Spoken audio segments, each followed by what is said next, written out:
Hello, this is Charlotte here from the Deteriorating Patient Nurses team. This is a short teaching video highlighting changes that have occurred with this EPIC Sepsis Navigator.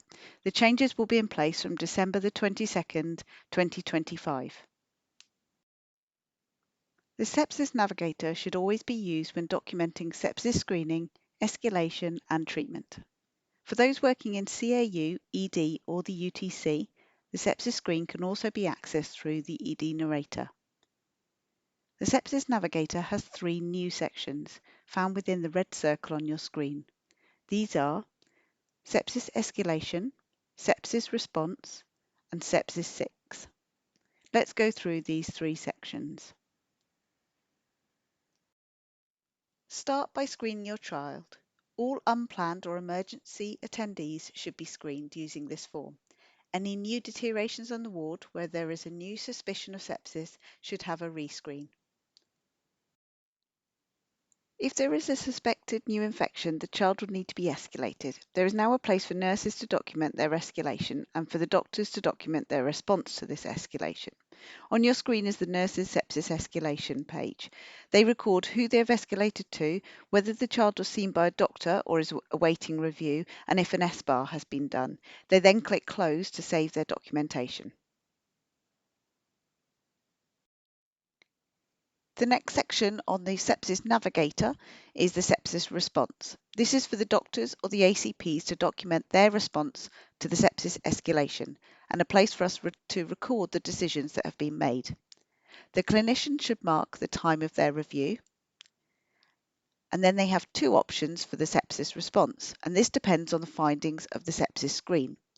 They will need to choose either the sepsis red flag pathway or the sepsis amber flag pathway. These will then cascade into another option.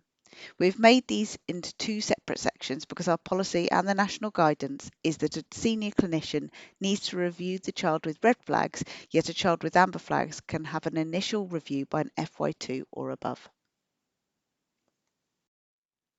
This slide shows you the cascades that occur depending on which sepsis response you choose. If you choose the red flag pathway, these are the options that you are faced with. If you choose the amber flag pathway, these are the options for you to choose.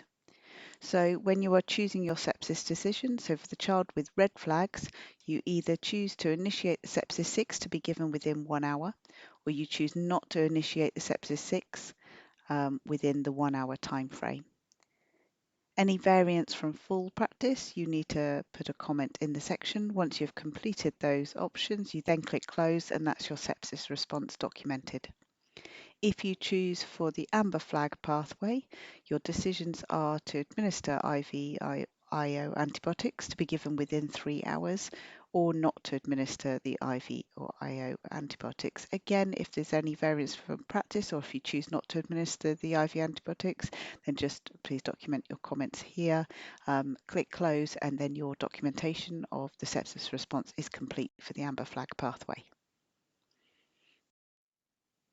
If your child has been assessed as needing the sepsis 6 within 1 hour, there is now a place to document this on the Sepsis Navigator. Head to the Sepsis 6 tab on the Navigator page, just here, and then this opens up a place for you to document once you have completed any part of the Sepsis 6. Please start by pressing and activating the sepsis timer. You press start, then you click close. This then opens up the timer on your storyboard and starts being active. Then you can go back in to the sepsis 6 and you can click anything that you have done.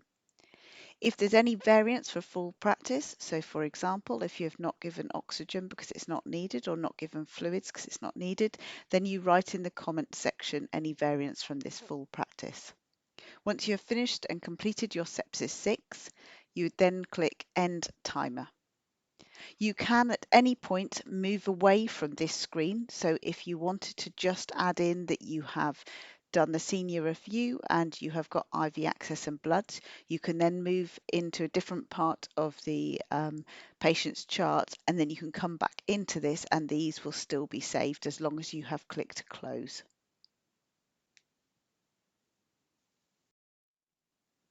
If you wish at any point to go into the child's chart and see what documentation has been recorded in regards to sepsis. Once you open up the navigator, if a sepsis screen has been completed, you'll be able to see what time it was completed. So you can see here in the examples, this child had a sepsis screen at 11:58.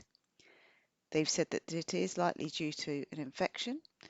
The child has red flags, and they've escalated it to the doctor at 11:59.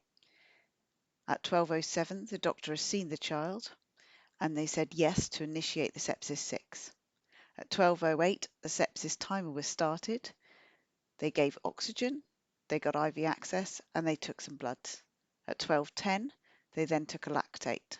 At 12:11, they administered the IV antibiotics, and at 12:23, they gave some IV fluids and then ended the sepsis timer.